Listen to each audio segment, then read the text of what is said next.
magic and explore the most. Stories full of wonder, fantastical delights. Open your eyes and see the parade come to life. Sansy's parade, Sansy's parade. Join the parade, Sansy's parade, parade. Sansy's parade, Sansy's parade. Join the parade, Sansy's parade. Chapter 12.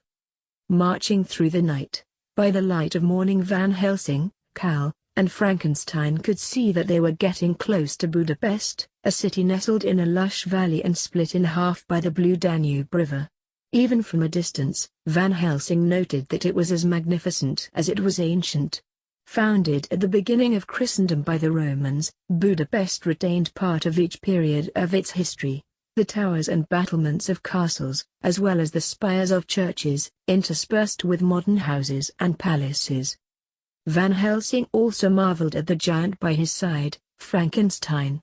He did have a pronounced limp, owing to his iron leg brace, but he seemed to have inexhaustible energy. A few hours later they entered the city, though staggered would have been a better term. Frankenstein's face was covered by a hood, but his size still made him stand out. Van Helsing kept pulling his cloak tight around him, hiding the bite marks on his chest. Suddenly a blast of wind hit them, and Van Helsing drew his gun. Above and in front of them, Alara was perched on a nearby roof. Clicking her tongue in disapproval, she said, "So much trouble to my master, so much trouble." Frankenstein made for her, and Van Helsing could feel waves of anger emanating from him, but he stopped the giant with his hand as the bride giggled. "You killed Verona. If the master were capable of love, he would have loved her very much. As for me," she smiled coquettishly, "now I will have the master's undivided attention." Van Helsing realized she wasn't there to fight, and he found himself feeling disappointed. "What do you want?" "The master commands a trade. The monster for the princess." As Frankenstein continued to glare at Alara, Van Helsing said, "Somewhere public. Lots of people." Now Frankenstein was looking at him, but Van Helsing kept his gaze on the bride. "A place where your master will be less inclined to show his other side." The bride chewed this over for a moment, and then her eyes lit up like a little girl's. "Tomorrow night is All Hallows' Eve. Here in Budapest there is a wonderful masquerade ball." She leapt for joy to a position higher up on the roof. "I love masquerade balls. Vilkova Palace. Midnight." She whooped and leapt again, vanishing behind the roof, in a blast of wind and snow that told Van Helsing that she had transformed into the flying creature. He holstered his gun and turned to go. And felt a sudden stab of pain from the bite wound in his chest. Karl immediately reached for his cloak. "Are you hurt?" the friar asked, concern in his voice. Van Helsing shoved his hand away, but Frankenstein's maddeningly intelligent eyes narrowed. The giant lunged forward and ripped Van Helsing's cloak open, revealing the blood and the puncture wounds in his shirt. "He has been bitten by a werewolf," Frankenstein declared. Automatically, Van Helsing pulled his cloak tightly closed as Frankenstein's face contorted into a twisted smile.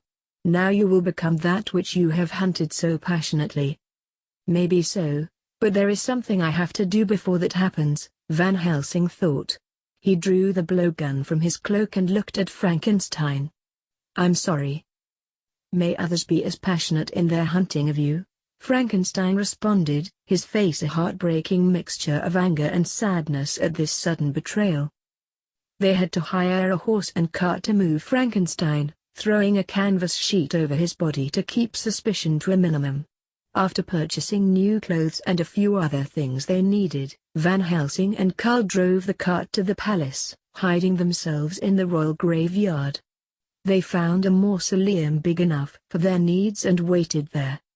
Van Helsing changed into his costume, a vaguely royal suit of clothes with a large hat and a spacious enough cloak to hide his special equipment. Karl was dressed as a jester. They would blend in and the masks that covered their eyes would ensure that they were not immediately recognized as gate crashers. Outside the mausoleum, they turned and shut the massive, heavy door tight. Van Helsing brought down the iron bar to make certain the door could not be opened from the inside. For now, at least, Frankenstein would be safe from Dracula. As they walked through the graveyard, Van Helsing saw the last shadows of day stretching like fingers over the area, knowing well that as night fell, Dracula's strength and reach increased. According to the books, you won't turn into a werewolf until the rising of your first full moon, 2 nights from now, and then you'll still be able to fight Dracula's hold over you until the final stroke of midnight. Sounds like I have nothing to worry about, Van Helsing said. For years he had worried that he was becoming like the monsters he hunted. In the cavern under the ruins of the windmill, he saw that there was a difference between him and those creatures. He was not a murderer, despite whatever he had had to do in the course of his work. However, 2 days from now, that distinction would disappear and he would become that which he had fought for as long as he could remember. "Oh my God, you should be terrified," Carl observed. Van Helsing shot him a withering look and Carl said, "Oh, well, that still gives us 48 hours to find a solution," and changed the subject, looking back to the mausoleum and asking, "Are you sure he can't get out of there?" "Not without some help from the dead," Van Helsing replied. Frankenstein awoke in darkness, vaguely surprised to still be alive. Van Helsing had drugged him again, presumably to trade him for Anna, yet, here he was, alone. At least for the moment. Trying to adjust his eyes to the darkness, he saw there was very little light seeping in from outside. It was enough to tell him where he was, a mausoleum, among the dead. What was Van Helsing thinking? Did he really intend to make a trade? Or would he try to trick Dracula? Either way, it was a very dangerous game, particularly for Frankenstein. He had to get out of there. Only, his limbs would not respond. Though his eyes could open and move, he could barely turn his head. His body was still in the paralyzing grip of Van Helsing's darts. He could not afford to wait helplessly where he was. Dracula was too powerful, and although Van Helsing had courage, he was still only human. Summoning his massive strength, Frankenstein willed his hands to move. After a few seconds of concentrated effort, he was rewarded by a twitch in each wrist. It wasn't much, but it was a start. Then he heard a sound, a scraping followed by the creaking of a hinge. One of the tombs was opening. Frankenstein wasn't alone. Van Helsing and Carl approached an ornate palace door that was 12 feet tall and plated in gold. "And this is the back door," Van Helsing mused. It opened before them as if by a spell. Van Helsing took a step backward. Then he saw the servants opening the door from the inside. For a second, Van Helsing was concerned they would ask to see an invitation, but they simply smiled pleasantly. One of them said, "Welcome." Van Helsing nodded, and he and Carl entered. The interior was lavishly decorated, the parquet floors intricately detailed, the walls covered with tapestries and gilded moldings in the shape of crowns.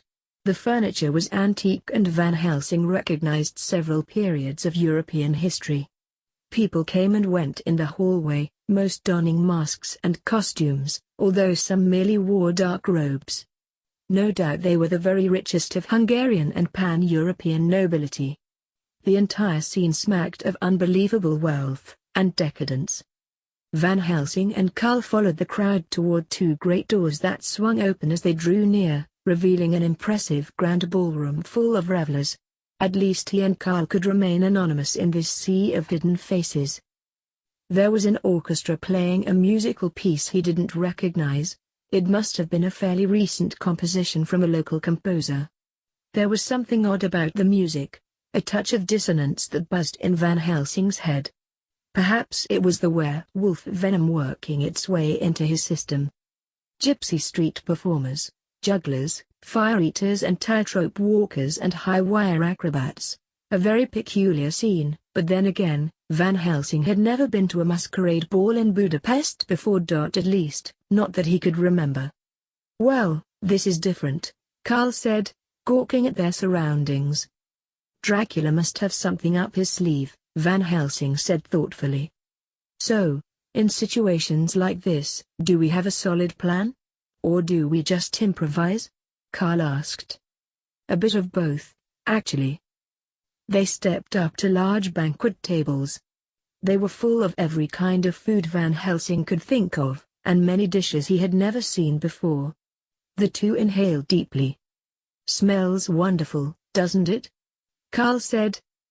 Not everything. What do you smell? Van Helsing took another breath. Everything. It was the werewolf venom. Warm pretzels, juniper bushes, ladies' perfume, and rotted human flesh. That's what it was that was bothering him. There were undead about, and close by. Dracula and his bride could not be far. You really know how to put a damper on the evening. Anna felt herself floating. The sensation was not unpleasant. She was at a party, a grand one, at that. She had not been to many of them in her life. There were no monsters, no hunts, no death. There was only dancing. She was gliding across the room, her feet barely touching the floor. A man was there. He was good to her. He was her master. No, her mind rebelled. No man was her master. She was a Valerius, the last Valerius. The dream shimmered around her, threatening to pop and disappear.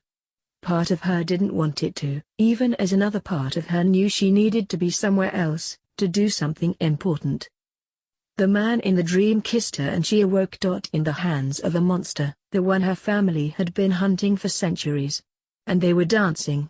Few members of the Valerius family had ever been this close to the Count, and none of them had lived. Dracula looked to be about 30, with a face that would be handsome if she didn't know a demon hid behind it.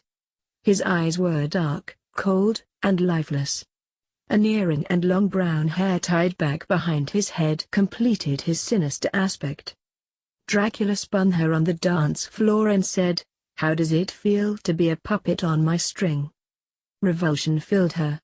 He was close, touching her. She tried to struggle, but her body did not obey her commands. Understanding and defiance welled up inside. "I won't let you trade me, Count. I have no intention of trading you. And if I know Van Helsing, which I do, he isn't planning on making a trade, either." He dipped her and leaned in close, their lips almost touching. "Neither of us has ever settled for half. You make my skin crawl." "That's not all I could do with your skin," he replied.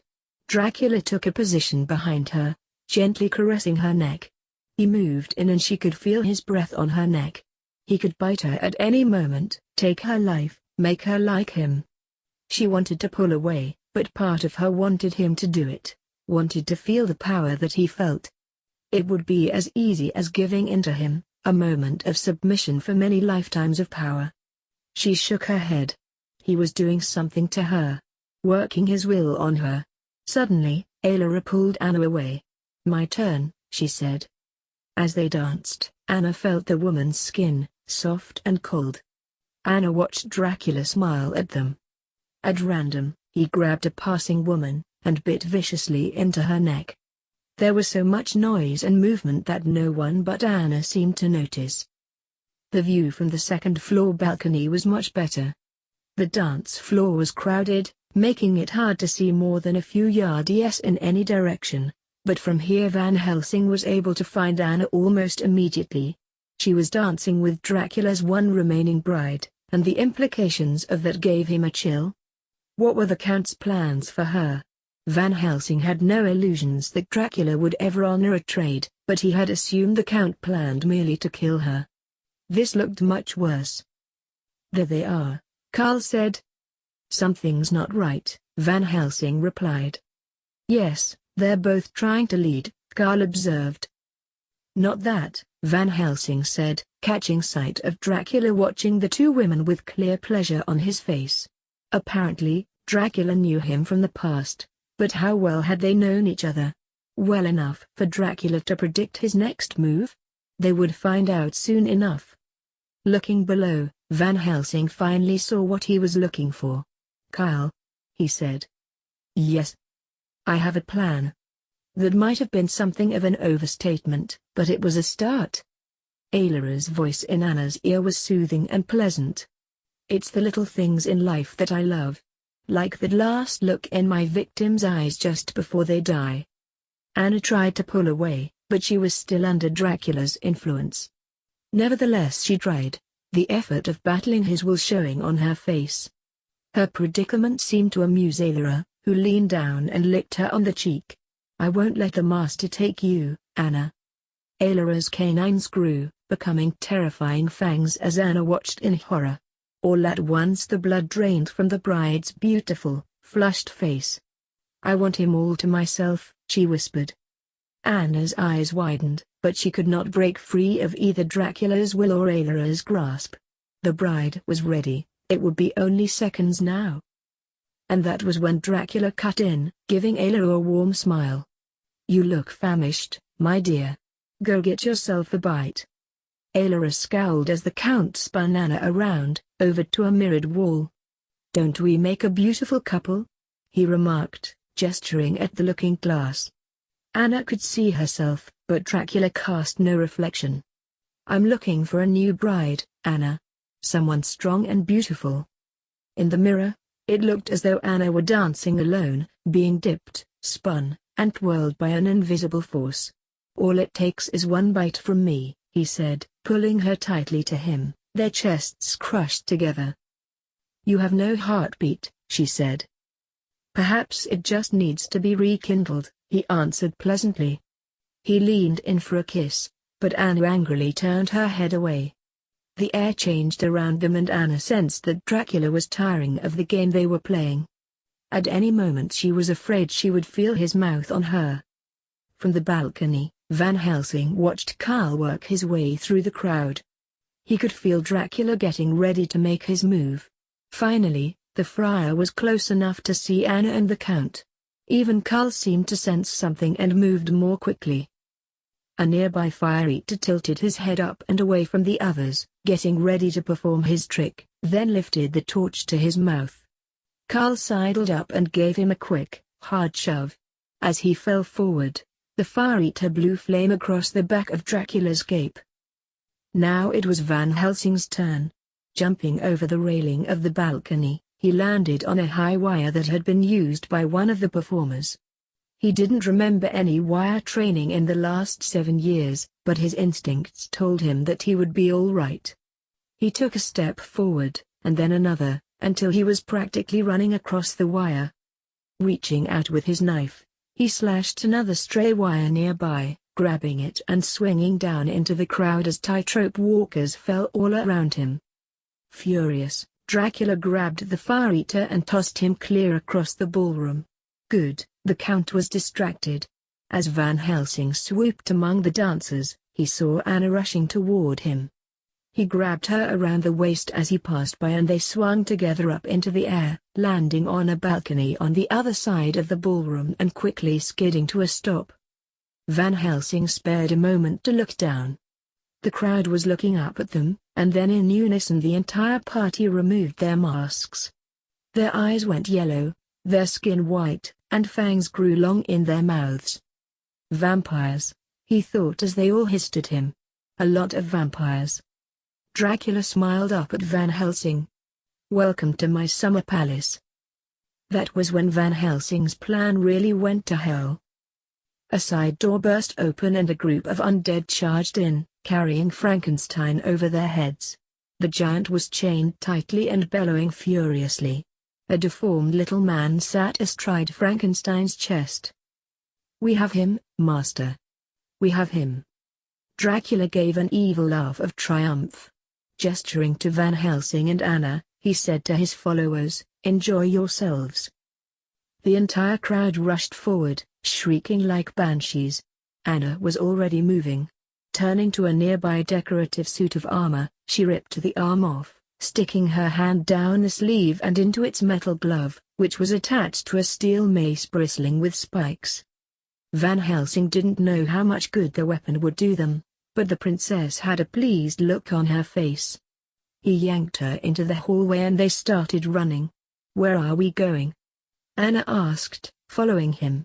Van Helsing pointed to a huge stained glass window depicting angels, cherubs, and saints. "Through that window." "Are you out of your mind? We'll be cut to ribbons." "Not if you relax when you're going through it," he replied, taking Anna by the hand and starting to race toward the glass. At the last second, he saw something strange about one of the images, a saint who held his hand up as if to say stop. Van Helsing's instincts screaming, he grabbed Anna and skidded to a halt. "My mistake, wrong window," he said. "How do you know?" she asked. "Just a hunch," he replied, smelling something rank and corrupt nearby. He pulled Anna forward, sensing that the vampires were behind them. Soon he could hear Dracula's laugh echoing through the palace. He made a series of turns, hoping to lose them. On instinct again, he led the princess up a set of stairs and through large double doors, the vampires still hot on their trail. Van Helsing and Anna closed and bolted the doors behind them, praying they would hold for at least a few seconds. Loud pounding fell on the doors, and the two rushed down the hallway. A moment later, Carl raced around a corner to meet them. The friar saw Van Helsing and Anna running toward him and held up the lava contraption from the Vatican underground armory. "Now I know what it's for," Carl said, a hint of pleasure in his voice. Then he looked to Van Helsing and asked, "Where are we going?" Van Helsing and Anna both saw that Carl was standing right in front of another large stained glass exit, and together they said, "Through that window." Carl shrugged and pulled the pin on his device, placing it carefully on the floor. Van Helsing and Anna were already moving. They each grabbed one of Carl's arms on the run and took him through the ancient stained glass. They fell 2 stories and landed in water. Van Helsing's whole body disappeared beneath the surface. When he came up again, he saw that Carl and Anna were nearby. The smell of the place was almost overpowering, it reeked of mold and decay. They were in some sort of old, rotting catacomb, a dozen or so feet below ground level and surrounded by tunnels connected by paths and fetid streams.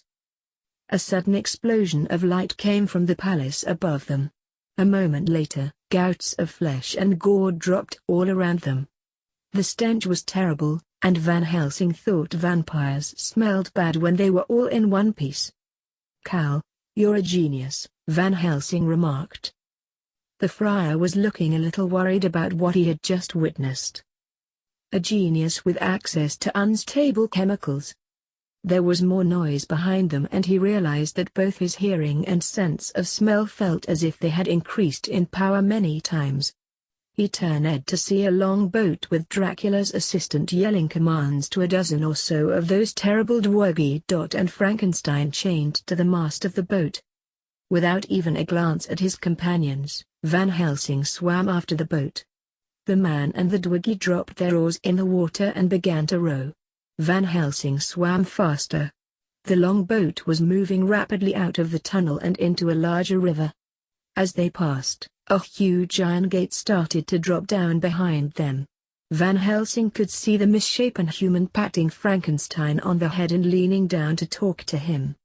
At that distance, Van Helsing shouldn't have been able to hear the twisted little man speak, but he could discern the words as clearly as if they were whispered into his own ears.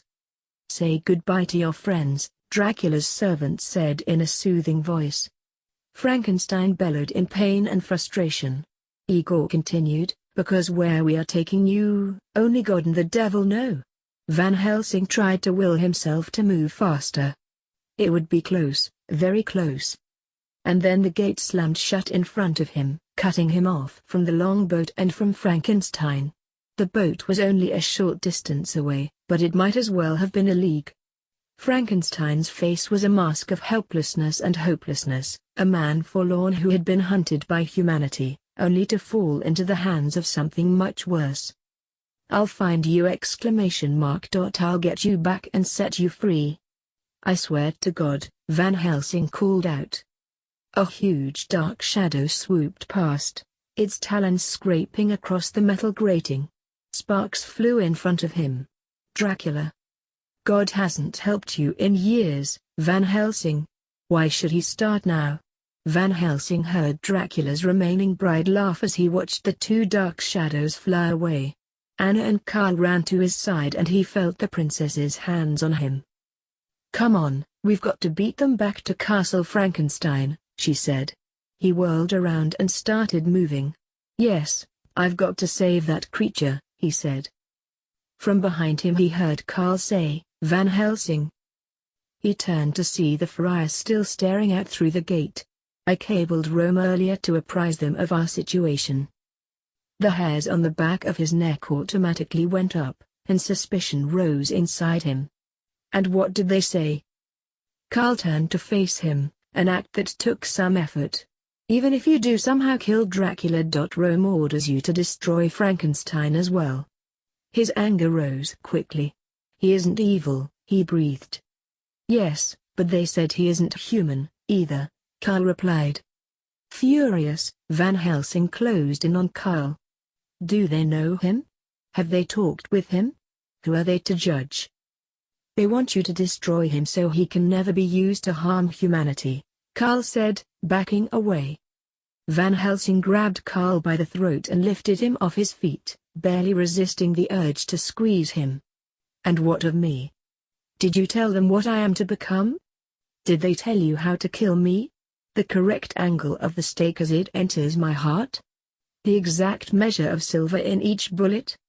Van Helsing could hear his own voice deepening. He felt flushed and his hands began to bear down on Carl's throat. Suddenly, Anna was between them, trying to force them apart, but Van Helsing held firm, feeling stronger than ever before. No. I left you out, Carl choked out. Of course. Carl was his friend. Carl would try to help him. Van Helsing's rage ebbed, leaving him feeling ashamed. The friar was on the ground, sucking air, struggling for breath. Van Helsing looked at his hands. They were shaking. Through force of will, he got hold of himself, pulling his hands into fists and exhaling deeply. The werewolf venom was giving him more than heightened senses. The rage. The madness. Van Helsing looked at Anna. It's starting, he said, but from Anna's face he could see that she already knew. I'm glad you enjoyed that video/gameplay. Just remember to hit that like button, subscribe to the channel, and leave a comment down below. Until next time, goodbye!